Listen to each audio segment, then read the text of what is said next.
18 বছর পর নিজের পুরনো ডেরায় ডি মারিয়া। ক্লাব ফুটবলেও অনেক কিছু লেখার বাকি। পরিবারকে হুমকি দেওয়ায় নিজের পরিকল্পনা পরিবর্তন। শেষ পর্যন্ত ভয় কাটিয়ে সেই ক্লাবে ফেরার সিদ্ধান্ত নিয়েছেন আনহেল ডি মারিয়া। শৈশবে ক্যারিয়ারটা যেখানে শুরু, এবার শৈশবের সেই ক্লাব রোজারিও সেন্ট্রালে ফিরতে যাচ্ছেন আর্জেন্টিনাইন ফরওয়ার্ড। সমর্থকদের অপেক্ষা এখন শুধু একটি দিনের, আর ফিরবে এক সোনালী অতীত।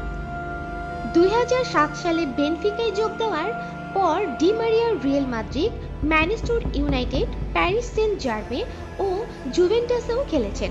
তারপর 2023 সালে আবার ফেরেন বেনফিকায়।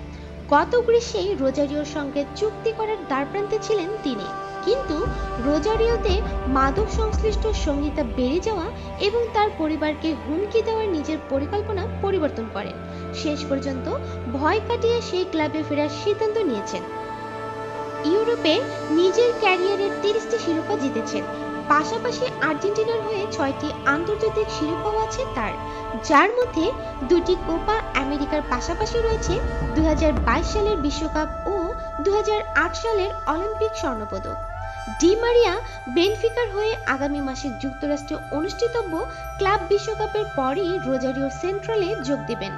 ওই টুর্নামেন্টে পর্তুগিজ ক্লাবটি সি গ্রুপে রয়েছে, সেখানে তাদের প্রতিপক্ষ বায়ার্ন মিউনিখ, বোকা জুনিয়র্স এবং অকল্যান্ড সিটি।